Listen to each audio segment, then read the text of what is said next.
Ang dalagitang ito ay ipinadala upang maging isang court lady dahil lamang sa isang peklat sa kanyang kamay. Ngunit agad na pinigilan ng eunuch ang pagpasok niya. Sa pamamagitan lamang ng pagtingin sa kanyang kamay, alam ng eunuch na ang kapalaran niya ay hindi pangkaraniwan. Sa kabila ng kanyang babaeng mukha, mayroon siyang matikas na tindig. Mayroon siyang hitsura ng isang reyna na naghahari sa harem. Nang makita ito, nilabag ng eunuch ang patakaran at tinanggap siya bilang isang mababang ranggo na court lady. Ang kanyang pag-angat ay nakasalalay sa kanyang kakayahan. Ang babaeng nagngangalang Kisyungyang ay ipinanganak sa Goryeo, ngunit ipinadala sa dinastyang Yuan bilang isang tribute. Bilang isang babaeng ipinadala bilang tribute, ang kanyang posisyon ay napakababa. Upang protektahan siya, pinatay ang kanyang ina habang tumataka sila. Mula noon, si Kisyungyang ay nagtago sa pamamagitan ng pagpapanggap na isang lalaki. Hindi madaling hanapin ang kanyang tunay na ama, ngunit inabuso siya at kinulong ng emperador ng dinastyang Yuan. Upang makapaghiganti, si Kisyungyang ay nagpanggap at pumasok sa palasyo. Pagpasok niya, tinawag siya ni Yeonhwa upang masahe ang kanyang mga paa. Kung magkamali siya ng lakas, agad siyang sasampalin. Ang sakit, hayop ka. Dati ay isang sundalo si Kisyungyang, kaya't nahihirapan siyang pigilan ang kanyang galit. Pinalibutan siya ng mga court lady at iginapo siya at itinapon sa imbakan. Ngunit ang mga court lady na ito ay hindi kalaban ni Kisyungyang. Sa isang iglap lamang, nabali niya ang kanilang mga kamay. Si Yeonhwa, na nasa tabi niya, ay hindi pa rin sumuko. Kinuha niya ang latigo at hinampas si Kisyungyang. Ngunit agad na nahawakan ni Kisyungyang ang latigo. Mabilis na hinila si Yeonhwa at sinakal ito. Ang landas na tinahak ko para makarating dito ay puno ng mga sandali ng buhay at kamatayan. Maging ang mga sugo ng impyerno ay hindi naglakas loob na kumuha sa akin. Huwag mo akong subukang bulihin. Ayokong makipag-away sa isang taong tulad ko. Mula noon, sa laundry room ng mga court lady, walang sinuman ang naglakas loob na manggulo kay Kisyungyang. Pagkaraan ng ilang araw, nagkaroon ng kasal ang emperador. Alam ni Kisyungyang na dumating na ang kanyang pagkakataon. Lihim siyang kumuha ng kutsilyo at itinago ito sa kanyang manggas. Araw-araw siyang nagtatago sa kagubatan upang magsanay ng paghagis ng kutsilyo. Naramdaman niya na hindi sapat ang paghagis lamang, kaya't naglagay siya ng laso ng ahas sa talim ng kutsilyo.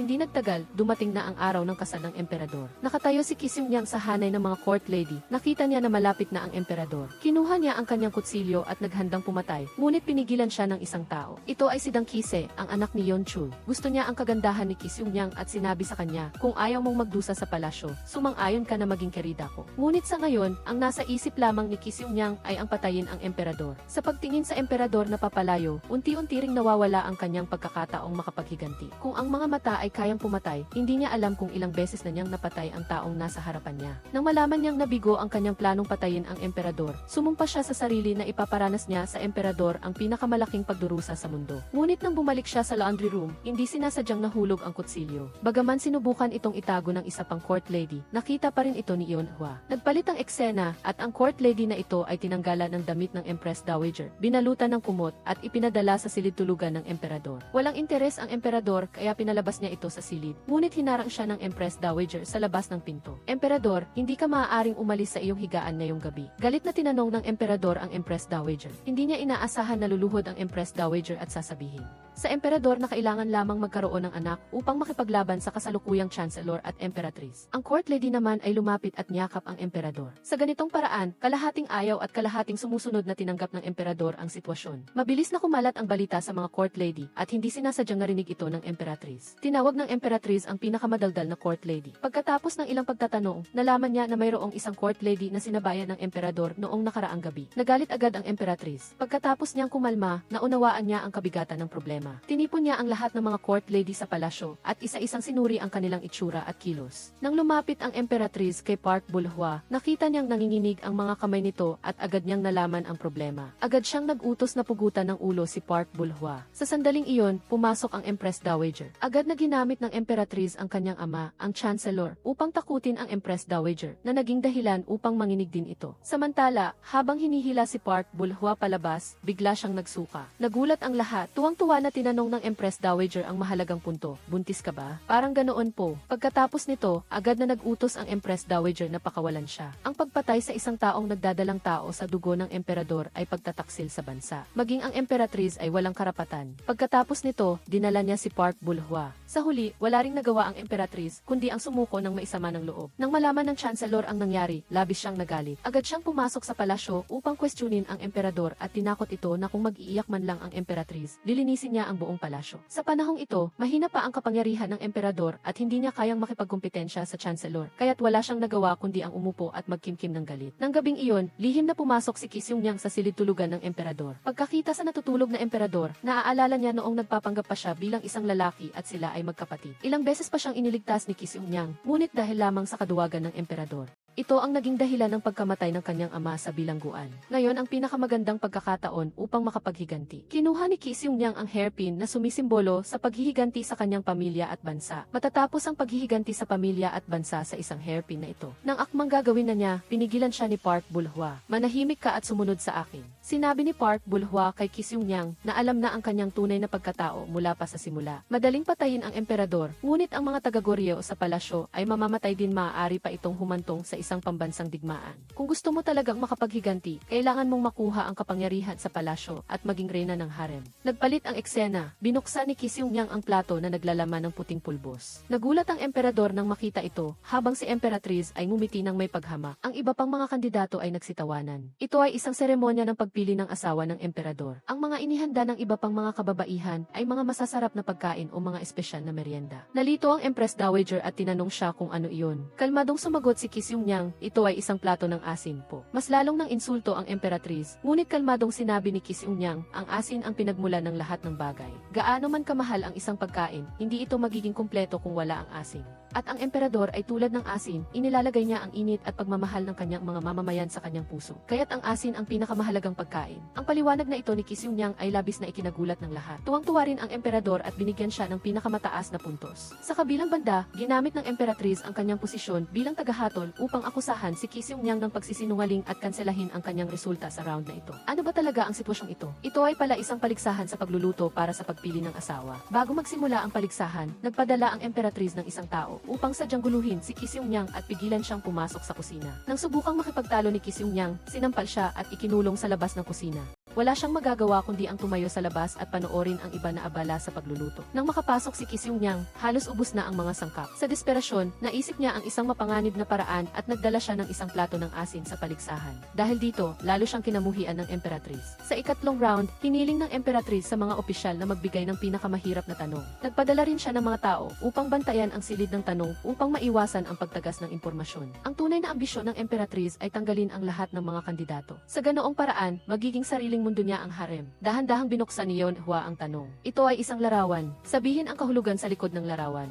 Matapos matanggap ang tanong, mabilis na sumulat ang mga kababaihan. May kakaibang ngiti rin sa mukha ng Emperatriz. Naramdaman ni Kisyungyang na mayroong kakaiba. Sa ibabaw ng larawan ay si Bodhisattva Avalokiteshvara. Sa gitna ay dalawang babae na nagluluto. Sa ilalim naman ay dalawang tao na nag-uusap habang nagpapasto ng baka. Sa unang tingin, parang isang payapa at maunlad na bansa, ngunit tiyak na may nakatagong kahulugan sa loob. Nang makita niya ang mga kababaihan na nagsumite ng kanilang mga sagot, naaalala ni Kisyungyang ang nilalaman ng aklat na binasa niya sa emperador. Pagkatapos, kinuha niya ang panulat at isinulat ang sagot. Sa huli, inihayag ng Grand Tutor na si Kisyungyang ang tanging nakasagot ng tama. Ang iba pang mga kababaihan ay sumulat tungkol sa mapayapa at maunlad na panahon, ngunit si Kisyungyang lamang ang sumulat tungkol sa tula ni Sushay. Nagbebenta ng mga baboy, nagbebenta ng mga bahay, nagbabayad ng buwis. Hindi iniisip na magugutom sa susunod na taon. Ang puting damit na immortal sa mataas na bulwagan. Ang linyang ito ay tumutugma sa kalagayan ng mga tauhan sa larawan. Ang inilarawan ay ang pamumuhay ng mga tao. Matapos marinig ang paliwanag ni Kisyungyang, sigurado ang Grand Commander na nakakuha si Kisyungyang ng pinakamataas na puntos sa bahaging ito ng pagsusulit. Kahit ayaw ng Emperatriz, wala na siyang magagawa. Sa huli, si Kisyungyang ay ginawang court lady at opisyal na pumasok sa harem. Ngunit ang kanyang paghihiganti ay nagsisimula pa lamang. Nagpalit ang eksena. Ang Emperatriz ay patuloy na inaamoy ang insensaryo sa kanyang kamay. At hindi niya alam na malapit na siyang hindi magkaanak. Akala pa niya ay nag-open up na sa kanya ang Empress Dowager. Kakaunti lang ang nakakaalam na ito ay ang matagal nang nawawalang key fragrant incense. Ngunit kahit na ginawa niya ito, hindi pa rin panatag ang Empress Dowager. Pagkatapos ng kasal, agad siyang pumunta sa emperador at sinabihan itong huwag matulog kasama ang Emperatriz. Kung hindi, ang dinastyang Yuan ay tiyak na mapupunta sa pamilya ng Chancellor. Ang babaeng ito ay pala ang anak ng Chancellor at ang magiging Emperatriz. Palagi siyang mayabang at dominante. Bago pa siya pumasok sa palasyo, sinabi na niya sa Empress Dowager, ang harem sa hinaharap ay nasa ilalim ng aking kontrol. Ako pa rin ang magiging reyna dito sa kalaunan. Ibig sabihin, makakapagpahinga ka na ng may kapayapaan, Your Highness. Matagal nang namamahala sa harem ang Empress Dowager. Paano niya ito matatanggap? Sa gabi ng kasal, pumunta ang emperador sa silid-tulugan. Sadyang inayos ng Emperatriz ang kanyang damit. Nang makita ito ng emperador, naisip niya na inaakit-akit ang babaeng ito dahil alam niya ang napakaliit na detalye. Ginamit din ng emperatriz ang kanyang alindog upang akitin siya. Ngunit ang emperador ay tahimik lamang na umiinom ng alak. Sinadya niyang lasingin ang sarili. Nang wala ng pasensya ang emperatriz na naghihintay sa kama, lumapit ang emperador at pinuri ang kanyang kagandahan. Halika po rito. Mabilis na po, Your Majesty. Ipanatag mo ang iyong pagod na katawan sa akin. Bilisan mo, Your Majesty. Hinihintay ka ng iyong lingkod. Ang lahat ng ito ay parang mga salita ng isang lobo. Nang buksan ng emperatriz ang kanyang mga braso, hindi niya inaasahan na malalasing at matutulog ang emperador. Ito ay labis na ikinahiya ng emperatriz. Sa gabi ng kanilang kasal, naging ganito ang nangyari na nagpagalit sa kanya. Ang balita na binaliwala ang emperatriz sa unang gabi ay mabilis na nakarating sa Empress Dowager. Tuwang-tuwa ang Empress Dowager. Ginamit niya ang pagkakataon na ito upang utusan ang mga court lady na ikalat ang balita upang mapahiya ang emperatriz. Ngunit ang emperatriz ay hindi isang manugang. Ang pagiging masunurin sa unang araw ng kasal, hindi man lang niya sinubukang batiin ang Empress Dowager, ngunit may sarili siyang plano. Tinipon niya ang lahat ng mga court ladies at eunuchs na namamahala sa harem para sa isang pagpupulong. Sa hinaharap, hindi na ang Empress Dowager ang magiging reyna ng harem. Ako na, kailangan ninyong tandaan iyan. Nang malaman ito ng Empress Dowager, galit na galit siya. Agad niyang pinuntahan ang emperatriz upang tanungin. Nagkita ang dalawa sa tulay. Sila ay parang tubig at apoy, walang sinuman ang gustong magpatalo. Ngunit dahil may suporta ng kanyang ama, ang Chancellor, ang emperatriz ay pansamantalang walang magawa laban sa kanya. Ngunit ang kanyang puso ay puno ng galit. Inutusan niya ang isang eunuch na maghanap ng magandang court lady upang paglingkuran ang emperador sa gabi. Hanggat magdadalang tao siya sa dugo ng emperador, ito ay magiging sampal sa mukha ng emperatriz. Kasabay nito, magpapayanig ito sa posisyon niya bilang reyna. Upang maging maayos ang plano, inutusan din niya ang isang eunuch na hanapin si Kisyungyang, ang court lady na nagtago ng kutsilyo. Dahil may nagsumbong na marunong siyang gumamit ng kutsilyo na isang malaking krimen sa palasyo. Kahit na ipaliwanag ni Kisyungyang ang kanyang sarili, ang kasalanan ay maaaring patawarin, ngunit ang buhay ay mahirap takasan. Sinabi ng eunuch kay Kisyungyang, kung gusto mong mabuhay, kailangan mong tulungan ang Empress Dowager. Nagpalit ang eksena, bagaman nahimatay ang kerida ng emperador dahil sa hinalang siya ay buntis, nang suriin ng manggagamot, nalaman niya na walang pulso. Nag-alala ang Empress Dowager. Ito ang tanging paraan niya para makipag-ugnayan sa paksyon ng Chancellor at sa emperatriz. Binalaan ng Empress Dowager ang manggagamot na huwag ipaalam sa publiko ang resulta. Sumang-ayon ang manggagamot, ngunit pagkatapos ay dinala siya sa tirahan ng Chancellor. Sa ilalim ng banta ng Chancellor, wala nang magawa ang manggagamot kundi ang sabihin ang totoo na hindi buntis ang babae. Nang malaman ng Chancellor ang balita, lihim siyang naghanda upang bigyan ng malaking problema ang Empress Dowager. Nagsulat siya ng mga liham sa emperador at sa mga opisyal, at pagkatapos ay ginamit niya ang dahilan na nagpapanggap na buntis ang babae upang takutin ang emperador at hilingin na ipatawag ang manggagamot. Para masuri ulit sa harap ng lahat ng opisyal. Pakiusap, Your Majesty, lagdaan mo. Sa ganoong paraan, nanginginig na inilagay ng emperador ang kanyang selyo sa utos. Pagkalipas ng ilang araw, tiwala na nag-organisa ang isang grupo ng mga opisyal ng isang seremonya ng pagsusuri ng pulso. Diretsong sinabi ng Chancellor, kung ang diagnosis ay peking pagbubuntis, tiyak na hindi ito kasalanan ni Lady Bu. Dapat nating hanapin ang utak sa likod nito. Inutusan niya ang manggagamot na nagdiagnose ng pagbubuntis ni Lady Bu noong una na suriin muli kung bakit may pulso ng pagbubuntis. Dahil dito, labis na natakot ang manggagamot. Hindi pa rin naniniwala ang Chancellor, kaya inutusan niya ang dalawa pang manggagamot na suriin ang pulso. Hanggang sa parehong sumigaw ang dalawa sa tuwa. Nanlaki ang mga mata ng lahat ng naroroon sa gulat. Tanging si Seungyang sa kabilang panig ang lihim ng ngumingiti. Ito ay dahil nang malaman ng Empress na nagdadalang tao, si Lady Park, nangamba siyang magiging balisa ang kanyang posisyon sa sandaling maipanganak ang sanggol, kaya nanumpa siyang tatapusin ang sanggol. Pagkatapos ay inutusan niya ang kanyang mga alipin na lagyan ng pampalaglag ang pagkain ni Lady Park. Nang malaman ito ni Seungyang, lihim niyang sinabi kay Lady Park na may lason ang pagkain upang magkunwari siyang masakit ang tiyan sa harap ng Empress. Inakala ng hangal na Empress na nagtagumpay na ang kanyang plano. Kinabukasan, sinadya pa ni Seungyang na ipakita ang duguan na pantalon ni Lady Park na lalo pang nagpataka sa mga babaeng naglilingkod sa palasyo. Lahat ay nagdududa kung bakit ang isang buntis ay maaaring magkaroon pa rin ng buwanang dalaw. Sa isang iglap, dumating sa mga tainga ng Empress Dowager ang balita ng peking pagbubuntis. Bago pa siya makaisip ng solusyon, dumating na ang Empress upang isumbong siya. Kahit na mariing tinutulan ng Empress Dowager, ayaw sumuko ng Empress. Ito ay isang magandang pagkakataon para sa kanya na mamuno sa harem. Pagkatapos ay inutusan niya ang kanyang ina upang ipaalam sa kanyang ama na pilitin ang emperor na magsagawa ng pampublikong pagsusuri sa pulso. Gusto rin ng Chancellor na imbestigahan kung talagang buntis si Lady Park. Ngunit kaunti lang ang nakakaalam na ang lahat ay nasa ilalim ng kontrol ni Seungyang. Ngayon ay inuudyok niya lamang ang Empress na mahulog sa sa bitag. Ang Imperial Doctor ay dumating upang suriin ang pulso sa likod lamang ng isang kurtina. Kaya't hindi niya alam na ang kamay na sinusuri ay kay Seung-Nyang. Siyempre, imposibleng makita ang pulso ng pagbubuntis ngayon. Agad na nabaliktad ang sitwasyon ng Empress Dowager at ng Empress. Nakamit ng Empress Dowager ang kalamangan na sinasabing ang bagay na ito ay ginawa ang Emperor at ang pamilya ng hari na magmukhang katawa-tawa, nangahas na pagdudahan ang pagbubuntis ng kamahalan bilang huwad. Pagkatapos ay hiniling niya na parusahan ang Empress at ang Chancellor. Upang mabawasan ang pinsala sa kanyang sarili, sinamantala ng Chancellor ang pagkakataon na umamin para sa Empress na siya ay naniwala sa mga walang batayang chismis. Sa pagkakataong ito, ang Empress naman ang lumuhod sa labas ng palasyo upang aminin ang kanyang pagkakamali. Itinaas din ng Emperor si Lady Park sa Rangguna Jain na makakatulong na protektahan ang sanggol sa kanyang sinapupunan.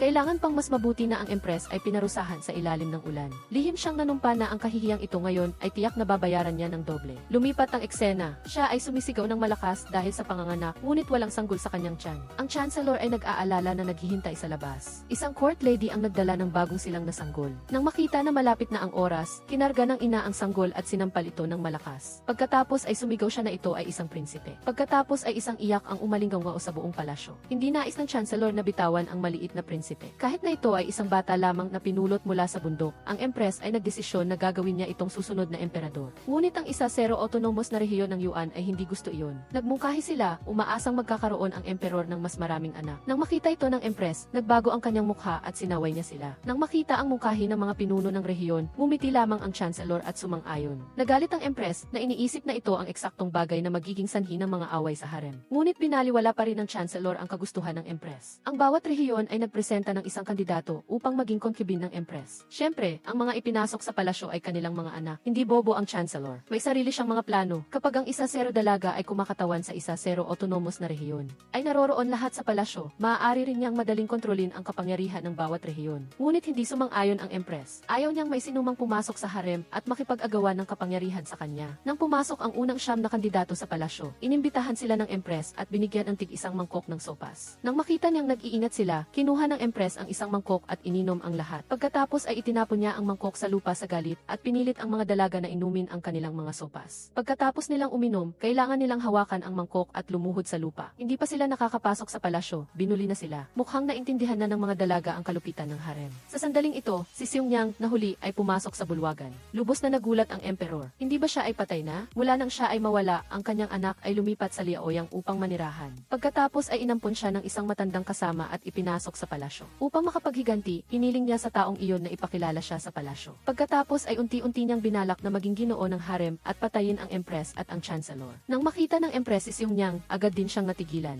Lumapit siya at tinanong siya kung bakit siya narito. Walang sinabi si Seung-Nyang, umiti lang siya ng mahina. Pagpasok ng Empress Dowager, agad niyang ipinakilala si Seung-Nyang bilang taong inirekomenda ng lalawigan ng Liaoyang sa palasyo. Pagkatapos ay inihayag niya na ang pagpili ng mga asawa ay hahatiin sa 3 yugto. Ang unang yugto ay ang pagtingin sa mukha, ngunit sinabi ng Empress na ang fortune teller ay hindi lilitaw. Diretsahan niyang sinabi na lahat sila ay tauhan ng Empress Dowager, kaya hindi siya panatag. Pagkatapos ay nagpasya siyang ipaguhit sila sa isang pintor at pagkatapos ay ipakita sa isang fortune teller. Ngunit minaliit pa rin ng Empress ang mga taktika ng Empress Dowager. Kahit na ito ay isang portrait lang, inihanda na ng Empress Dowager. Binigyan niya ang lahat ng mga dalaga na pinili niya ng isang hairpin. Ang mga fortune teller ay kailangan lang tingnan ito upang maunawaan ang ibig sabihin ng Empress Dowager. Nang inanunsyo ang mga resulta, labis na nabigla ang Empress. Ang taong kinamumuhian niya, si Seung-Nyang, ay napili. Ang Emperor naman, tuwing gabi ay binabaligtad ng Emperor ang card ni Seung-Nyang upang tawagin siya para sa isang gabi ng pag-iisa. Ngunit kapag nakarating na sila sa silid-tulugan, wala silang ginagawa. Sa halip, lihim siyang tinuturuan ni Seung-Nyang na magbasa. Nang malaman ito ng Empress, labis siyang nagalit. Inutusan niya ang isang tao na magdala ng isang palanggana ng laso na tubig upang hugasan ni Seung-Nyang ang kanyang mukha. Sa una, hindi napansin ni Seung-Nyang. Ngunit pagkatapos ng ilang beses na paghalo ng tubig sa kanyang kamay at pagkatapos ay inamoy ito, napansin niya na ang tubig ay naglalaman ng isang uri ng damo na magpapapangit sa mukha ng gumagamit. Kalmadong tinawag ni Seung-Nyang ang court lady upang dalhin ang tubig malapit sa kanya. Pagkatapos ay ibinuhos niya ang palanggana ng tubig sa mukha ng court lady. Sa ganoong paraan, nabigo ang plano ng Empress. Gayunpaman, hindi sumuko ang Empress.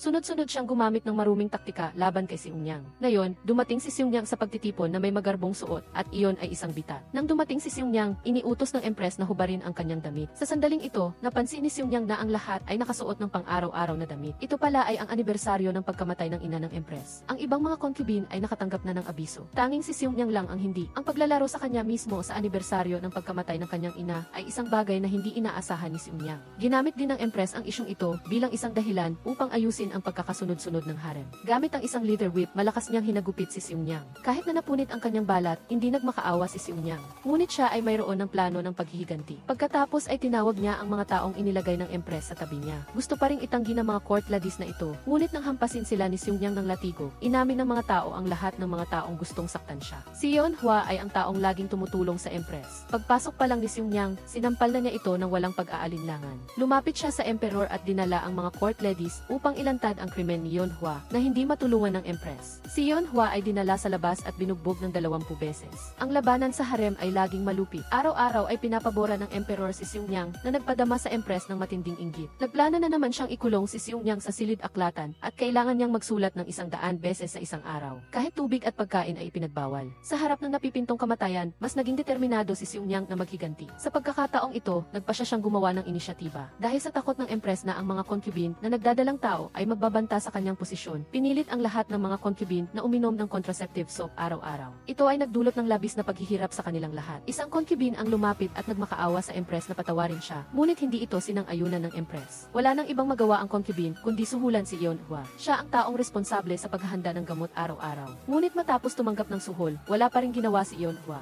Nagdulot ito ng ganap na kawalan ng pag-asa sa mga concubine. Sinamantala ni Seungnyang ang pagkakataon na hanapin si Lady O. Sinabi niya sa kanya na mayroon siyang paraan upang harapin ang empress. Sa ganoong paraan, kinabukasan, nag-away sila sa harap ng lahat ng iba pang mga concubine. Mabilis na dumating ang balitang ito sa tainga ng empress. Lihim na tuwang-tuwa ang empress. Sa wakas ay nakakita na siya ng paraan upang itulak si Seungnyang sa kamatayan. Nagpadala ang empress ng isang tao upang magdala ng sopas at gamot. Alam din niya na tiyak na hindi iinom si Seungnyang, kaya't sasamantalahin niya ang pagkakataon na akusahan si Seungnyang ng gulo sa harem at pagtanggi na uminom ng gamot. Ngunit isang hindi inaasahang bagay ang nangyari. Pagkatapos uminom ng gamot, biglang bumagsak si Lady O. Ang empress ay nakaramdam ng pagduduwal kamakailan, kaya inakala niyang siya ay nagdadalang tao. Ngunit nang dumating ang imperial doctor, hindi lamang niya nalaman ang pulso ng pagbubuntis, sinabi rin niya sa kanya na siya ay bao. Nang malaman niya ito, labis na nagalit ang empress. Kung hindi siya magkakaroon ng anak, tiyak na aagawin sa kanya ang posisyon ng empress. Kaya, naglagay siya ng unan sa kanyang tiyan at nagpanggap na nagdadalang tao. Nang makita ang lumalaking tiyan ni Lady Park, labis na nainggit ang empress. Ginawa niya ang lahat upang alisin si Lady Park. Si Seungnyang ay nagdadalang tao din ngayon. 6 na buwan na ang nakakaraan, opisyal na nagkaibigan sina Haring Wangyo at Seungnyang. Inakala nila na maaari silang magkasama ng payapa. Ngunit pagkatapos ay pinatalsik si Haring Wangyo pabalik sa kanyang bansa. Iniwan si Seungnyang na mag-isa sa malamig na palasyo. Dapat mong malaman na ang pagkakaroon ng anak ng isang court lady ay isang malaking krimen. Upang mailabas si Seungnyang sa palasyo, nagmakaawa si Lady Park sa empress na payagan siyang pumunta sa isang templo upang manalangin para sa swerte. Sa ganoong paraan, nagbigay ito ng pagkakataon sa empress na ihanda ang kanyang mga tauhan na magpanggap bilang mga tulisan upang mag-ambush sa daan. Nang magpaalam si Seungnyang at Lady Park, sumugod ang mga huwad na tulisan mula sa bundok. Pinatay nila ang lahat ng mga court ladies at si Lady Park. Nasaksihan ni Seungnyang ang lahat ng ito, ngunit siya ay walang magawa. Habang hinahabol siya, nahulog siya sa gilid ng bundok. Sinubukan niyang tumayo, ngunit biglang sumakit ang kanyang tiyan. Hindi niya ito makayanan. Ito ay dahil manganganak na siya. Nakakita si Seungnyang ng isang kuweba. Isang matining na iyak ang umalinggaw. Sa wakas ay isinilang na ang sanggol, ngunit hindi siya tinantanan ng mga mamamatay tao. Natagpuan siya nila. Si Seungnyang ay tanging makakatakbo lang, yakap ang kanyang anak. Sa huli, itinulak siya sa gilid ng isang talampas. Isang lalaki ang tumakbo at kinuha ang sanggol. Habang nag-aaway sila sa gilid ng talampas, mapanlin lang na binaril ni Yeon Byung-soo si Seungnyang. Si Seungnyang, na nasugatan, ay nawala ng balanse, na nagpabagsak sa sanggol at sa lalaki sa talampas. Si Seungnyang ay nahulog din, ngunit hindi pa oras para sa kanya. Siya ay nailigtas ng isang tao. Kung hindi dahil sa salamin na tanso sa kanyang katawan, matagal nang tinamaan ng pana ang kanyang puso. Baliw siyang tumakbo pabalik sa talampas, ngunit ang tanging nakita niya ay ang katawan ng sundalo. Samantalang ang sanggol ay nawawala. Pagkatapos, natanggap ng emperor ang bangkay ni Lady Park. Nawawala rin si Seungnyang. Siya ay labis na naapektuhan at nawala ng malay. Ngunit ito ay isang magandang pagkakataon para sa chancellor. Agad siyang naglagay ng isang tao sa tabi ng emperor upang bantayan siya. Ang empress sa kabilang panig ay hindi rin nagpahinga. Sinubukan niya ang lahat ng kanyang makakaya upang magbuntis, ngunit diretsahang sinabi ng imperial doctor na kahit si Hwatuo ay hindi makakatulong. Nang makita na nalalapit na ang araw ng panganganak, kailangan niyang humanap ng paraan upang harapin ito. Kahit na may maraming asawa ang emperor, wala siyang anak. Hindi ba't mamamatay silang lahat? Sa sandaling ito, narinig sa labas ang iyak ng isang sanggol. Nagulat na tumakbo ang empress palabas. Nang makita ang isang monghe na may dalang sanggol, sinabi niya na may nakapulot dito sa lambak at namatay na ang ama ng bata. Niyakap ng empress ang kaibig-ibig na sanggol na iniisip na ito ay tiyak na isang regalo mula sa mga Diyos. Upang itago ito, inutusan niya ang kanyang mga tauhan na patayin ang lahat ng mga monghe at sunugin ang templo. Pagkatapos ay dinala niya ang sanggol pabalik sa palasyo. Ngunit hindi nila napansin na may 3 birthmarks sa paa ng bata. Si Seungnyang sa kabilang panig ay labis na nagdadalamhati. Kung hindi niya sinamahan siya at ang kanyang anak palabas ng palasyo, ang mga court ladies, mga paglingkod at si Lady Park ay hindi namatay. Nagpasya siyang bumalik sa palasyo upang ipaghiganti sila. Inanyayahan ng concubine na ito ang Empress na kumain ng Chinese dates. Ngunit nag-aalangan ang Empress. Ang ina na nasa tabi niya ay hindi na nakapagpigil at kinuha ang mansanas at kinain ito. Sabi pa niya ay matamis ang lasa. Sa sandaling tumalikod ang Empress at nagpakita ng pagmamalaki, bumagsak ang tao. Sa pagkakataong ito, wala nang masabi ang Empress. Pagkatapos, ang Empress Dowager at ang Emperor ay nakaupo sa trono at sinaway ang Empress. Lahat ng mga opisyal ay sabay-sabay na sumigaw na gustong tanggalin ang masamang Empress. Ito pala ay isang plano ni si Unyang. Una, nakipagsabuatan siya kay Lady O upang magtanghal ng isang pagtatanghal upang bitagin ang Empress. Dahil alam ng Empress na may alitan si Unyang at Lady O, upang alisin si Unyang, kailangan niyang gawin siyang kriminal. Pagkatapos ay dumating ang insidente sa pagkain ng Chinese dates. Pag-udyok sa alitan sa pagitan ng dalawa na lalong lumala. Ang Empress ay laging mayabang at tiyak na magdudulot ito ng galit sa mga pinuno ng mga rehiyon. Pagkatapos ay nagdala siya ng isang kahon ng alahas na may Chinese dates sa palasyo. Sa wakas, pumunta siya upang hanapin ang Empress Dowager at nakipagtulungan sa kanya upang itulak ang Empress sa isang sulok. Ngayon, wala nang magawa ang Empress. Kahit na hindi niya ginawa ang bagay na iyon, wala siyang maipaliwanag. Sa sandaling ito, ang ama ng Empress, ang Chancellor, ay pumasok sa bulwagan kasama ang kanyang mga sundalo. Ginamit ng Chancellor ang kanyang kapangyarihan upang supuin ang lahat ng mga pinuno ng autonomous na rehiyon. Pagkatapos ay nagsimula siyang makipagnegosasyon sa Empress Dowager.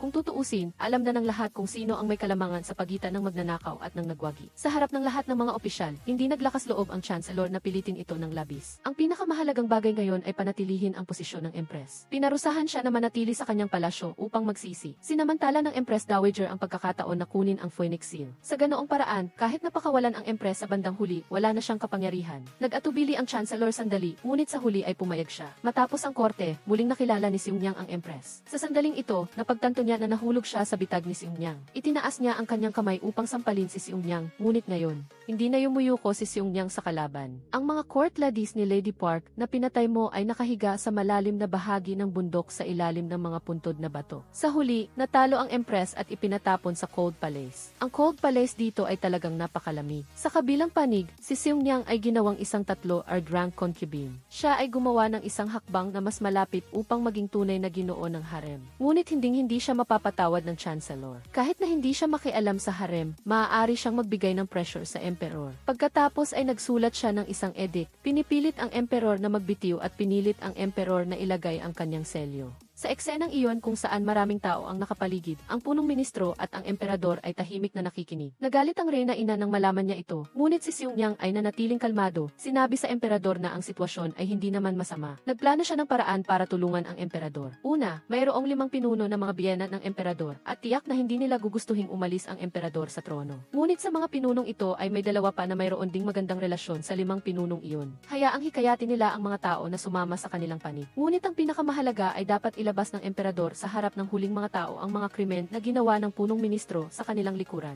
Pagkatapos ay sinira ang kanilang relasyon. Sa susunod na pagpupulong sa korte, nang hawakan ng punong ministro ang edikto at ipinahayag na nais ng emperador na bumaba sa trono. Sa sandaling ito, pumasok ang reyna ina sa bulwagan kasama ang isang grupo ng mga bilanggo. Siya ay buntis at nanganak ng isang prinsipe, ngunit ipinatapon sa palasyo. Bagaman masayang-masaya ang reyna ngayon, alam ng lahat na may paparating na sakuna. Dahil ang punong ministro ang maihawak ng lahat ng kapangyarihan ngayon, nagdulot ito ng kawalang kasiyahan sa mga pinuno. Ang emperador ngayon ay hindi na ang dating inosenteng tupa. Opisyal na nagsimula ang plano upang pabagsakin ang punong ministro. Isang petisyon ang isinumite. Sinusumbong ang punong ministro sa pag-abuso sa kapangyarihan at humihingi ang taong iyon ng karagdagang tropa sa kanyang rehiyon. Nang malaman ito, labis na nagalit ang punong ministro at agad na nagpatawag ng botohan sa korte. Humingi rin ang ibang mga pinuno na makilahok sa labanan na nag-isip sa punong ministro na siya ay nasa itaas na kamay. Inutusan ng mga sundalo na pumunta sa rehiyon ni Bayan upang supilin. Sa kabilang panig, nagsimulang magdulot ng gulo ang reyna. Dahil may relasyon si Unyang kay Bayan, ginamit niya itong dahilan upang ipadala si Unyang sa palasyo. Ngunit walang nakakaalam na ito ay bahagi ng plano ni Unyang. Nagbigay ang emperador ng lihim na sulat na nagpapatawag sa mga pinuno ng iba't ibang rehiyon para sa isang pagpupulong. Sinadya rin ni Unyang na magpakita ng kahinaan. Tapos ay pumunta sa palasyo para ilihis ang atensyon ng punong ministro para isipin niyang hawak na niya ang tagumpay. Nang dumating ang hukbo ng punong ministro sa bayan para supilin, natuklasan nila na wala ni isang sundalo doon. Sa puntong ito, natuklasan nila na ang hukbo ni Bayan at ng iba pang mga lalawigan ay nakapaligid na sa kabisera. Ito ay ang estratehiya ng Tsi pag-akit sa Tigre papalayo sa kanyang bundok. Nang malaman na nasupil na ang lahat ng base, hindi makapaniwala ang punong ministro sa kanyang mga mata. Sa sandaling ito, hindi pa alam ng reyna ang sitwasyon sa labas at gusto pa ring saktan si Unyang hanggang sa mamatay. Ngunit hindi niya inaasahan na si Unyang ang unang dumating sa kanyang palasyo. Bagaman nagulat ang reyna, nagpumilit pa rin siyang maging mapagmataas. Ang ibig mo bang sabihin ay gagawin mo akong gustong kunin ang buhay mo? Kung gayon, gagawin ko iyon para masiyahan ka. Nang makita ang determinasyon ni Xiongniang, lihim na nagulat ang reyna ina na nakatayo sa tabi. Dumating ang oras ng paglilitis sa punong ministro. Sa mga huling sandali ng kanyang buhay, itinuro ng punong ministro si Xiongniang at sinabi, ang babaeng kinaiyan ang wawasak sa buong dinastya ng Yuan. Nang marinig ito, lalo pang lumaki ang ambisyon ni Xiongniang.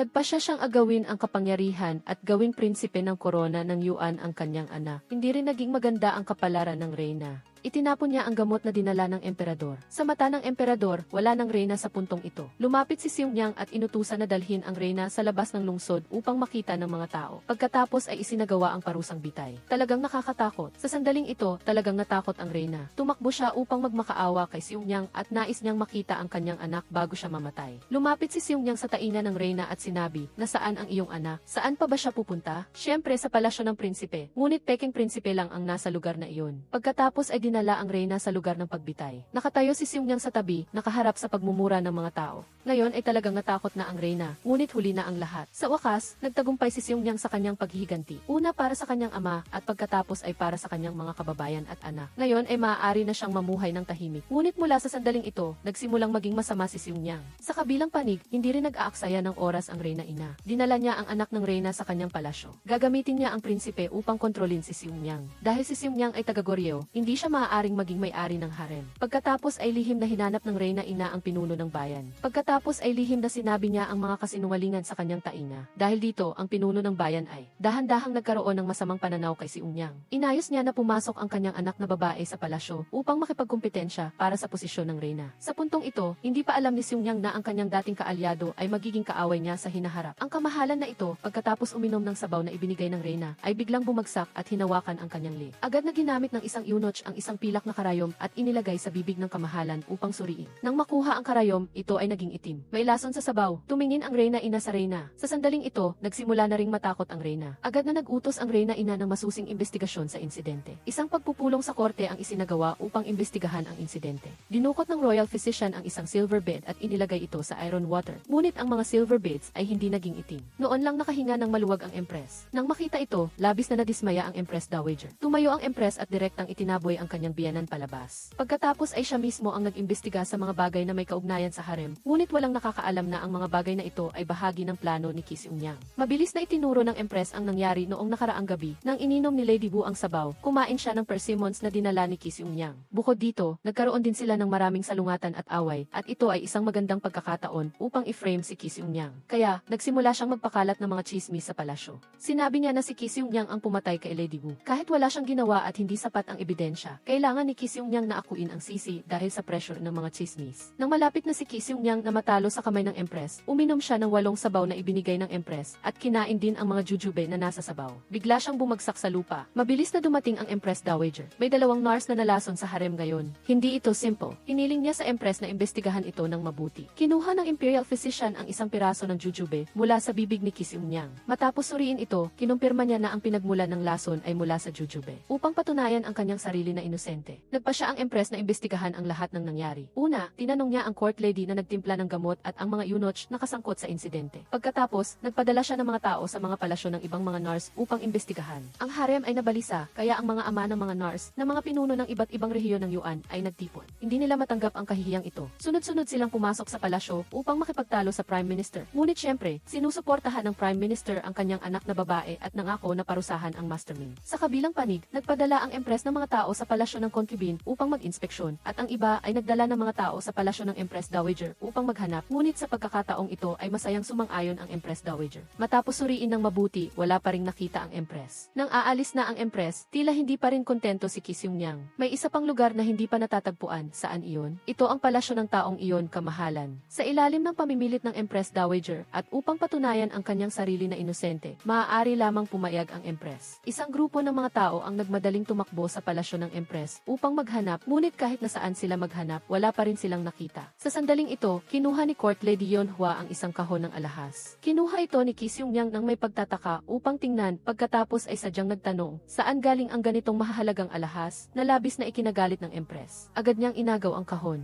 Ngunit sa gitna ng paghila, nahulog ang kahon at lumabas ang isang grupo ng mga jujube sa loob. Si Ki Seung-yang ay nagpapakain ng sinigang sa kanyang anak nang biglang naging itim ang silver spoon. Nang makita ito, labis siyang natakot. May lason sa sinigang. Galit na itinapon ni Ki Seung-yang ang sinigang sa lugar. Ang dating empress ay napatay. Kaya, sino pa sa palasyo ang nangangahas na galawin siya? Sa huli, naniwala siya na ang ina ng dating empress ay malamang nakasangkot. Kaya, nagpasya siyang hulihin siya at personal na tanungin. Una, binuhusan niya ito ng maalat na tubig. Pagkatapos ay ginamit niya ang rattan stick upang hampasin siya, upang ang maalat na tubig ay pumasok sa sugat na naging dahilan upang ang sakit ay tumagos sa buto. Nang halos patay na ang dalawa, biglang pumasok ang Empress Dowager at gusto siyang pakawalan. Ngunit tumanggi si Ki Seung-yang. Pagkatapos ay sinabi ng Empress Dowager na malapit nang dumating ang bagong empress at ipinaalala sa kanya na huwag magsimula ng gulo. Dito lang naintindihan ni Ki Seung-yang na siya ay itinuturing na basura na ginamit at itinapon. Dinala ng Empress Dowager ang dalawang ina sa kanyang palasyo at inayos silang manatili sa tabi ng bagong empress. Di nagtagal, isang maringal na seremonya ang ginanap upang salubungin ang bagong empress. Dahil naramdaman ng emperador na nagkasala siya kay Ki Seung-yang, ginawa niya siyang noble consort at binigyan siya ng pinakamagandang palasyo upang matanggap niya ang pagtrato na pangalawa lamang sa empress. Ngunit ang ambisyon ni Ki Seung-yang ay higit pa doon.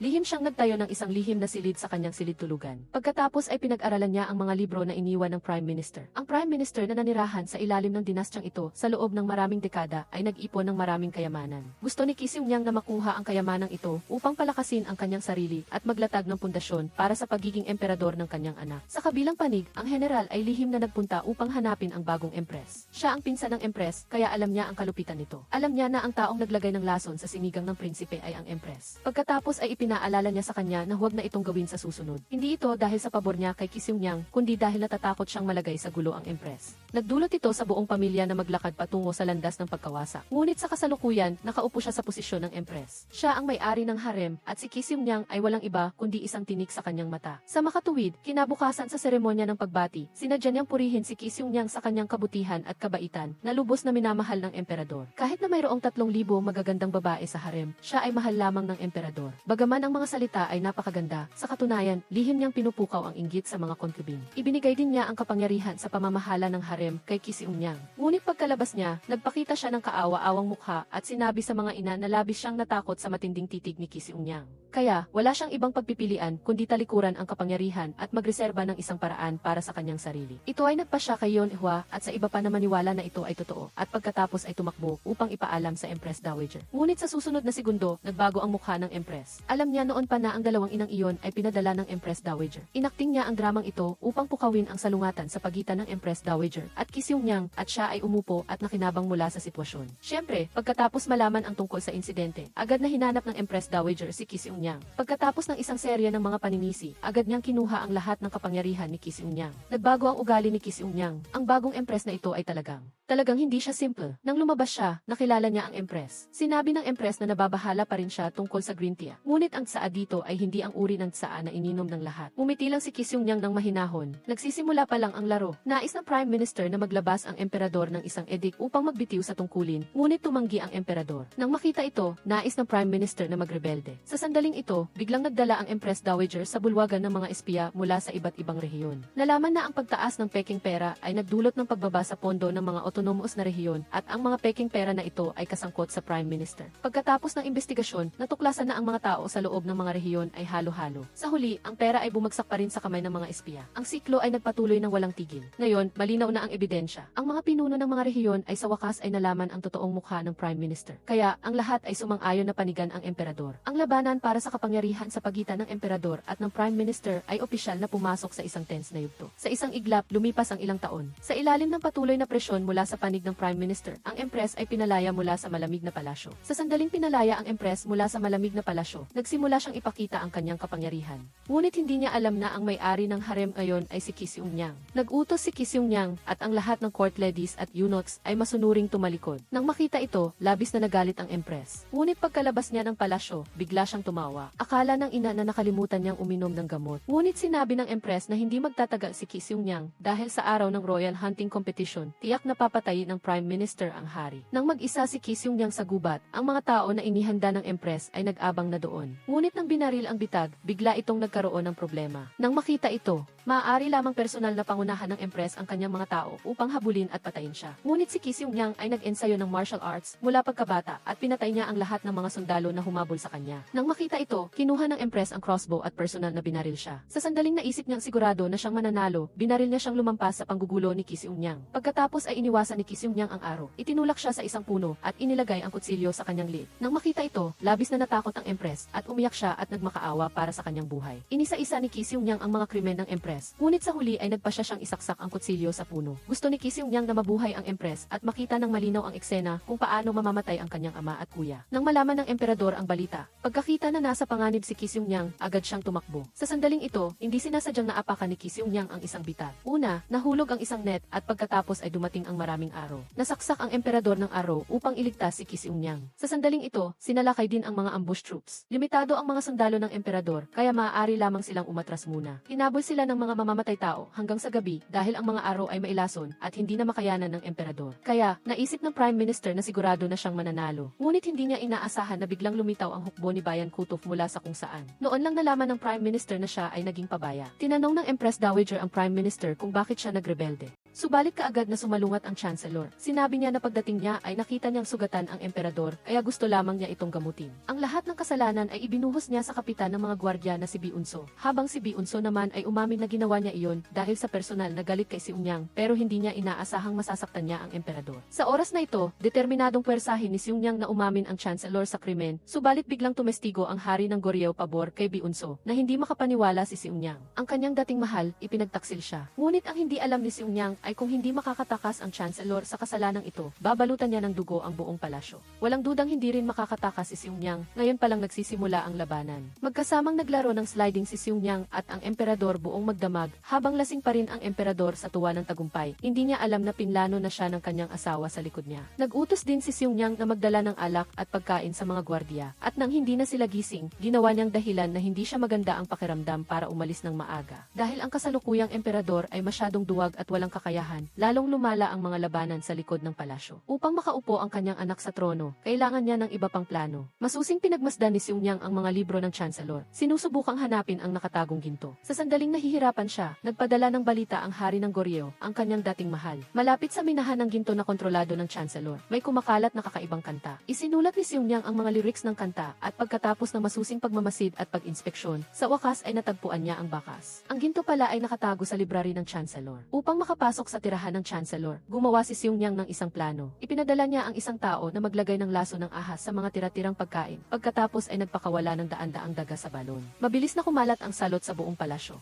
Kiniti ni Seung-yang ang pagkakataong humingi sa Empress Dowager na lumabas ng palasyo para umiwas sa salot, at ang pinakamagandang lugar na matuluyan ngayon ay sa tirahan ng Chancellor na hindi malayo sa palasyo. Habang nililinlang ang lahat na maglaro ng sliding, palihim siyang pumunta kasama ang kanyang mga tao sa library ng Chancellor. Sinundan ang bakas ng silong at sa wakas ay natagpuan ang ginto na itinago ng Chancellor. Pagkatapos ay palihim niyang ibinalik ang ginto sa palasyo. Bigla, nakasalubong niya ang emperador sa daan. Ngunit mabilis na ipinaliwanag ni Seung-yang na ito ay mga gamit lamang ng mga mangangalakal. Gusto ng emperador na pumunta at tingnan ang mga ito, at nang sinubukan niyang buksan, pinigilan siya ni Seung-yang. Emperador, ano ang nasa loob nito na hindi ko maaaring makita? Sa huli, naghinala ang emperador. Walang ibang pagpipilian si Seung-yang kundi ang bitawan ang kamay ng emperador. Binuksan ng emperador ang isang kahon at nakita niyang puno ito ng ginto. Lubos na nagulat ang emperador sa kanyang nakita. Sa sandaling ito, naghinala ang Empress Dowager, kaya lumapit din siya para tingnan. Ngunit para protektahan si Seung-yang, mabilis na isinara ng emperador ang kahon at pinahintulutan na dalhin ang mga ito. Ngunit paanong madaling makakalimutan iyon ng Empress Dowager? Nakita ni Seung-yang na mahihirapan siyang makatakas sa pagkakataong ito, kaya agad niyang binuksan ang kahon. Ang kahon ay puno ng ginto na nagpabigla sa lahat. Kalmadong sinabi ni Seung-yang na ang lahat ng ito ay mga tribute para sa emperador, ngunit hindi naniwala ang Empress Dowager. Pagkatapos ay inutusan niya ang kanyang mga tao na buksan ang lahat ng kahon para tingnan. Ngunit bago pa siya makagawa ng anuman, inutusan na ni Seung-yang ang kanyang sariling mga tao na buksan ang mga kahon, ngunit sa loob ay mga damit at araw-araw na alahas lamang. Kaya't nakataka si Seung-yang sa mapanganib na sitwasyon sa huling sandali. Sa katunayan, napakahanda niya. Lahat ng posibleng problema ay inaasahan na niya. Kaya't ang mga kahong ito ng ginto ay dahan-dahang dadalhin sa palasyo. Isa-isang kahon sa bawat pagkakataon. Ngunit ang emperador ngayon ay hindi na isang hangal. Ibang-iba na ang mga mata at ugali ni Seung-yang kaysa noon. Ngunit dahil sa kanyang matinding pag-ibig, sa huli ay ipinikit na lamang niya ang kanyang mga mata at ipinawalang ng bahala ito. Ang Chancellor ng Tang Dynasty ay naghahanda na ng kampanya sa kanluran. Kaya ang emperador ay nag-utos sa lahat ng rehiyon na mag-ambag ng pagkain para sa korte. Ito ay nagdulot ng malaking pag-aalala sa mga pinuno. Sinamantala ni Xiongniang ang pagkakataon na gamitin ang ginto para sakupin sila. Sa maikling panahon, nakakuha siya ng kapangyarihan sa korte, ngunit ang palasyo ay hindi pa rin matatag. Nagplano ang emperatrice na magbigay ng malaking dagok kay Xiongniang. Naglagay ang manghula ng damit na panloob sa isang insenso, at pagkatapos ay umusbong ang isang ulap ng itim na usok. Sa huli, ang itim na usok ay naging mababangis na asong gala, na pagkatapos ay pumasok sa panaginip ni Xiongniang at hinabol siya ng walang tigil. Gising si Xiongniang na takot, ngunit natuklasan niya na mayroon talagang kagat ng aso sa kanyang kamay. Pagkatapos ng ilang araw na pagdaranas ng bangungot,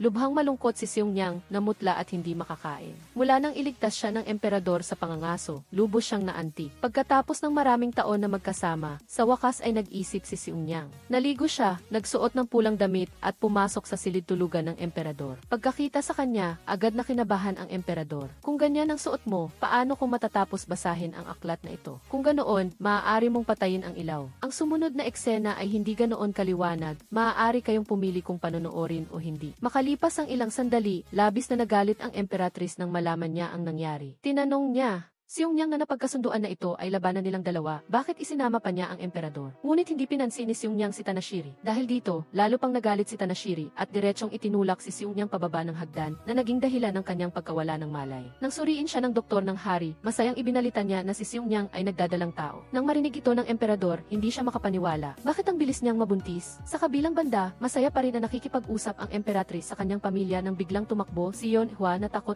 para ibalita ang balita. Buntis siya, labis na nagulat ang emperatrice at hindi makapagsalita. Upang patayin si Xiongniang, nagsimulang gumamit ang emperatrice ng lahat ng posibleng paraan para kalabanin siya. Narinig niya ang tungkol sa isang uri ng salamangka na nagiging hindi nakikita ang lahat, kaya lumapit siya sa isang mangkukulam. Sinabi ng mangkukulam sa emperatrice na ang spell na ito ay magdudulot ng bangungot sa tao tuwing gabi at sa huli ay mamamatay sa pagod. Ngunit kung ang kapalaran ng sinumpa ay masyadong mataas, hindi lamang hindi magiging epektibo ang spell, kundi babalik pa ito sa taong gumawa ng spell. Ngunit ngayon, ang emperatrice ay tuluyang nabubulagan ng galit at hindi na inintindi ang maliliit na detalyeng iyon. Sa ilalim ng payo ng mangkukulam, inutusan ng emperatrice ang kanyang mga tao na palihim na magnakaw ng damit panloob ni Xiongniang. Pagkatapos ay bumili ng dugo ng aso, isulat ang pangalan ni Xiongniang sa isang tabla, at ilibing ito sa harap ng silid-tulugan ni Xiongniang. Sa wakas, ginawa ng mangkukulam ang sumpa. Ngayon, nararamdaman na ni Xiongniang na mayroong mali. Naghanap siya ng general na si Taltal para tanungin. Nang marinig ito ni Taltal, tinanong niya kung mayroon siyang kagat sa kanyang katawan. Pagkatapos ay ipinakita ni Xiongniang ang kanyang peklat na nagpagulat kay Taltal. Sinabi niya na ito ay isang masamang spell ng aso at maaari lamang itong masira ng kanyang sariling kalooban. Nang malaman ang katotohanan, kumalma si Xiongniang. Tiyak na si Tanashiri ang may gawa nito. Sa kalagitnaan ng gabi, habang mahimbing na natutulog si Xiongniang, nanaginip na naman siya ng bangungot. Ngunit sa panaginip na ito, hindi na siya tumatakas. Kailangan niyang harapin ang mabangis na aso na ito. Naisip niya, maaari ba akong patayin ng sumpang ito? Ang iyong sumpa ay ang iyong emperatrice. Pagkatapos ay inutusan niya ang kanyang mga tao na hanapin ang kahoy na tabla sa labas ng bakuran. Pagkatapos ay sinundan niya ang emperatrice at natagpuan ang templo kung saan siya nagpagawa ng spell. Dahil ang grupo ng emperatrice at chancellor ay lalong nagiging mapangahas, hindi na ito matiis ng emperador. Inutusan ng emperador ang kanyang mga tao na tanungin ang mga malalapit na lady-in-waiting ng emperatrice, at pagkatapos ay tinawag si General Bayan Kuto upang ihanda ang plano na pagsamahin ang isa-0 rehiyon. Naisasara ang chancellor sa isang sulok. Ang sandaling ito ay ang pinakamahinang punto para sa kapangyarihan ng chancellor. Ang masamang spell ng aso na nakatakas si Xiongniang ay bumalik na ngayon sa chancellor.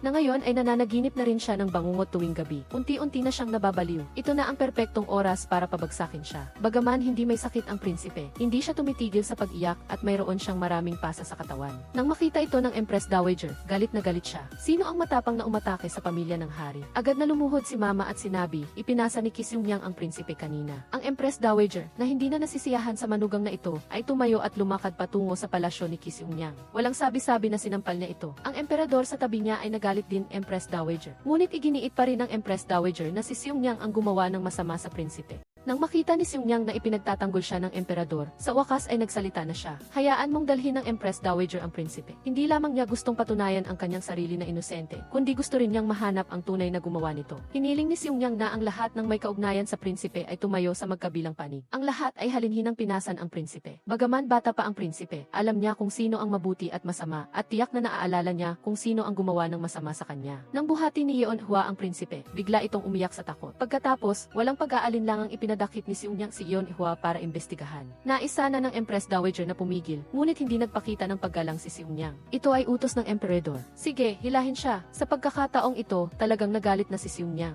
Bago siya hilahin palabas, sinulyapan ni Yeon Hwa ang emperatrice. Kahit na maliit na detalye lang ito, nakita ni Seung Yang. Kaya pala ang ahas na babae na ito ang gumawa ng masama sa prinsipe. Si Yeon Hwa ay pinahirapan sa kulungan at patuloy na nagmamakaawa kay Seung Yang para sa kanyang buhay. Ngunit si Seung Yang ay laging tumutupad sa kanyang mga salita. Kung aaminin mo na inutusan ka ng emperatrice, mamamatay ka rin sa kamay ng emperatrice at walang nakakaalam. Kung hindi ka aamin, mamamatay ka sa aking mga kamay. Sinabi ni Seung Yang na maaari niya siyang patawarin, ngunit sa seremonya ng koronasyon ng prinsipe, kailangan niyang sabihin ang tunay na pagkakakilanlan ng prinsipe. Wala nang ibang pagpipilian si Yeon Hwa kundi ang pumayag. Sa sandaling ito, nagkunwari ang emperatrice na mabait at dumalaw sa kulungan. Nagpanggap si Seung Yang na nagsinungaling na umamin si Yeon Hwa na ang nasa likod ng lahat ay ang Empress Dowager. Labis na natakot si Yeon Hwa nang marinig ito. Ang kasamaan ni Seung Yang ay talagang nakakatakot. Isang salita ay sapat na para mailagay ang dalawa sa isang mahirap na sitwasyon. Ang pangungusap na ito ay isang tahimik na paalala rin sa emperatrice na huwag maging padalos-dalos sa kanyang mga kilos. Sa isang iglap, lumipas ang isa pang 5 taon. Sa oras na ito, parehong lumaki na ang dalawang prinsipe. Ang Empress Dowager ay patuloy na sinasabi sa prinsipe na si Seung Yang ay ang kalaban ng kanyang ina. Kung ikukumpara sa dalawang prinsipe na minamahal ng emperador,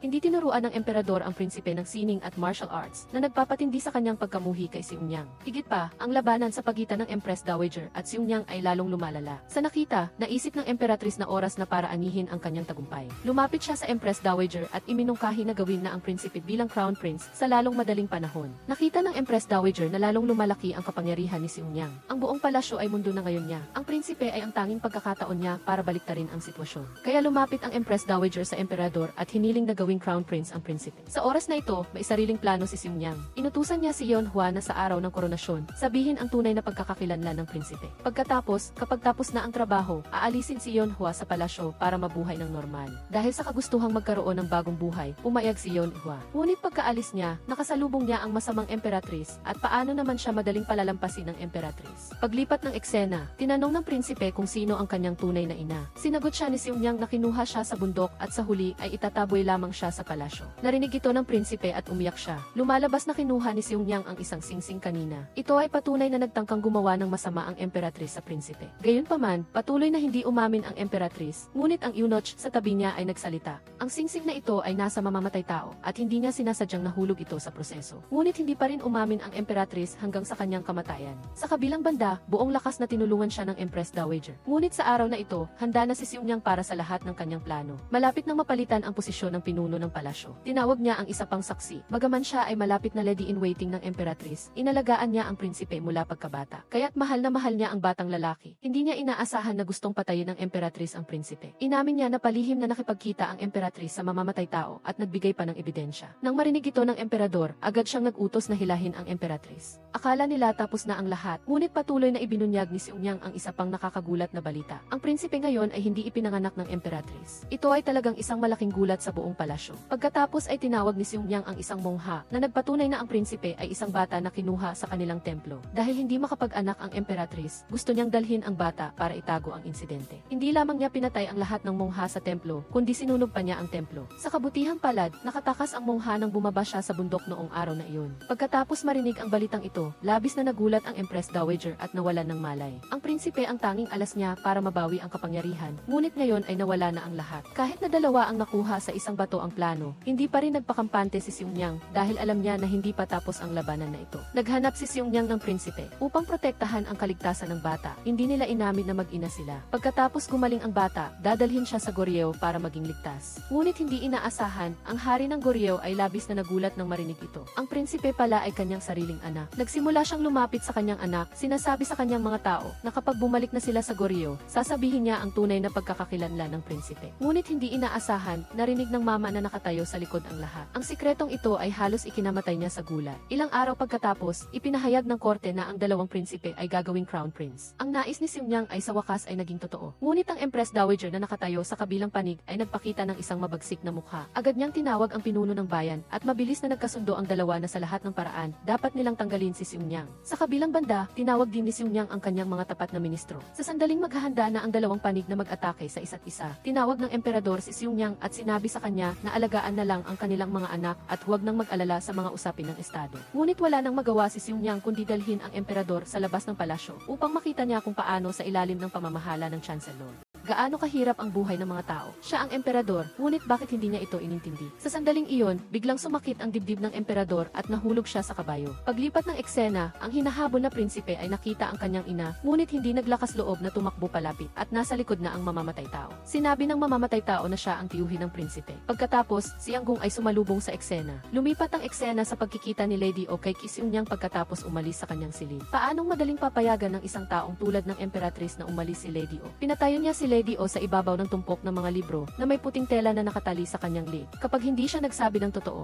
aagawin ng eunuch ang isang libro. Si Lady O, na hindi pa nakaranas ng ganitong sitwasyon, ay napilitang sabihin ang katotohanan para mailigtas ang sarili. Ang unang prinsipe ay hindi ipinanganak ng dating emperatris, kundi pinulot sa lambak. Sa pag-alam sa kagiliw-giliw na impormasyong ito, tuluyan ng naintindihan ng emperatris kung bakit tiwala si Ki Seung-Yang na hindi magiging prinsipe ang unang prinsipe. Ngunit hindi pa rin sumuko ang emperatris sa pagpapababa kay Ki Seung-Yang. Hiniling niya kay Lady O na sumulat ng isang liham para kay Ki Seung-Yang at pagkatapos ay pinayagang umalis sa palasyo si Lady O. Nang akala ni Lady O na sa wakas ay makapamumuhay na siya ng isang masayang buhay, isang malamig na puting tela ang pumulupot sa kanyang leg. Nang matagpuan si Lady O, malamig na ang kanyang katawan. Mayroon ding isang liham na naiwan malapit. Ang balita ay kumalat sa buong palasyo. Lahat ay nag-uusap na si Ki Seung-Yang ang nagtulak kay Lady O na magpakamatay. Samantala, nagsimula na rin ang emperatris sa kanyang mga aksyon. Sa susunod na hakbang, lihim niyang nakipagkita kay Yeom Byung-soo at sinabihan itong patayin ang unang prinsipe para muling isisi kay Ki Seung-Yang. Ngunit ito ay isang malaking krimen na may parusang kamatayan para sa siyam na henerasyon ng pamilya. Hindi pa rin lubusang sumasang-ayon si Yeom Byung-soo nang marinig ito. Sa sandaling iyon, kinuha ng emperatris ang isang singsing bilang pangako na nangako na ililigtas niya ang kanyang buhay sa anumang paraan. Ngunit hindi nila inaasahan na ang kanilang lihim na pagpupulong ay nalaman ng mga tauhan ni Ki Seung-Yang. Wala nang oras para mag-isip si Ki Seung-Yang.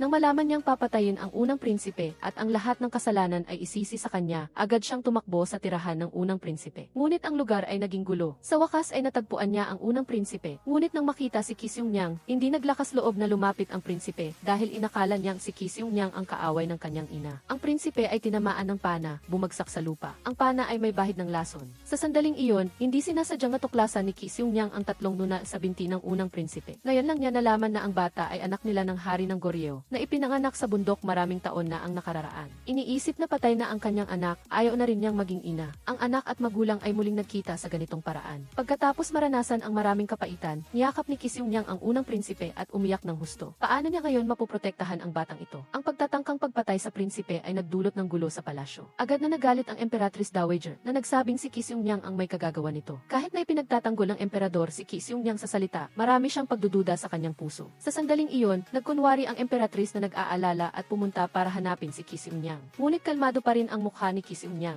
Sa pagkakataong ito, naabot talaga ng emperatrice ang kanyang limitasyon. Determinadong pababain ni Ki Seung-Yang ang emperatrice at pagbabayarin siya ng mahal. Tinanggap ng concubine ang lahat ng opisyal at binigyan sila ng isang basong tubig bawat isa. Nang makita ito, halos matigilan ang mga opisyal. Sa sandaling ito, kinuha ni Ki Seung-Yang ang isang libro. Ito ay puno ng ebidensya ng kanilang pangurakot at pagtanggap ng suhol sa loob ng maraming taon. Para patunayan ang kanilang kawalang kasalanan, kailangan nilang inumin ang tubig sa kanilang mga kamay. Ngunit walang opisyal na naglakas loob na uminom. Tanging ang punong ministro lang ang naglakas loob na uminom. Ngunit walang lason sa tubig. Ginamit lang niya ang paraan na ito para pilitin ang mga tiwaling opisyal na umamin sa kanilang mga krimen. Mula nang mahulog ang emperador sa kabayo, siya ay walang malay. Sinamantala ng Emperatrice Dowager ang pagkakataon para ipatawag ang punong ministro sa palasyo. Plano niyang alisin si Ki Seung-Yang at ang kanyang paksyon. Ngunit habang nag-uusap pa sila, dinala na ni Ki Seung-Yang ang prinsipe sa korte. Huli na ang lahat ng dumating ang Emperatrice Dowager. Walang balak si Ki Seung-Yang na palayain ang Emperatrice Dowager. Ginamit niya ang rason na masyadong abala ang Emperatrice Dowager sa pamamahala sa palasyo at kinontrol niya ang kapangyarihan mula sa kamay ng Emperatrice Dowager kasama na ang hukbo ng punong ministro. Ngayon, ang kapangyarihan ng punong ministro at Emperatrice Dowager sa Yuan ay lubhang nabawasan. Pagkatapos ng korte, hinanap si Ki Seung-Yang ni Taltal at sinabing pumunta siya sa aklatan para hanapin ang mga libro. Ito ang lahat ng ebidensya ng korupsyon ng punong ministro at iba pa. Nalaman niya na sa loob ng maraming taon, si Taltal ay hindi na rin nasiyahan si Taltal sa pamumuno ng punong ministro. Iyon ang dahilan kung bakit nag-organisa si Ki Seung-Yang ng ganoong ingranding piging upang tanungin ang lahat ng tiwaling opisyal. Ngunit hindi lahat ay naging maayos. Mula nang tangkain patayin ang unang prinsipe, prinsipe. Dahil sa panang mailason, hindi nagtagal ay nakatanggap si Kisyungyang ng balita na patay na ang kanyang anak. Lubos itong nagpahirap kay Kisyungyang. Nangako siyang maghihiganti. Nagpadala siya ng mga tao para hanapin ang dating emperatrice. Ngunit matapang pa rin itong magsalita. Agad na binuksan ng gwardiya ang bibig niya at ibinuhos ang isang bote ng lason. Nang dumating ang punong ministro, malamig na ang katawan ng dating emperatrice. Lalo pang lumalim ang galit sa pagitan ng dalawa. Gusto ng punong ministro na pumasok sa palasyo para hanapin ang emperador. Ngunit hinarang siya ni Kisyungyang sa gate. Nagpumilit pa rin ang punong ministro na pumasok. Ngunit agad na nagbigay ng utos si Kisyungyang. Agad ding naghanda ang mga mamamana mula sa lahat ng direksyon. Dahil si Kisyungyang ang may hawak ng lahat ng kapangyarihan ngayon, umalis na lang ang punong ministro na galit. Sa daan, dinala rin niya ang royal doctor na nagpapagamot sa emperador. Isang grupo ng mga tao ang nagtipon sa palasyo ng Emperatrice Dowager. Nagtanong sa royal doctor tungkol sa kalagayan ng emperador. Ngunit sinabi ng royal doctor na hindi pa niya nakikita ang mukha ng emperador. Ang pinakuluang gamot ay laging ginagawa ayon sa utos ng concubine. Ngunit ang kakaiba ay ang lahat ng gamot ay napakalakas na lason. Lahat ay nagulat nang marinig ang balitang ito.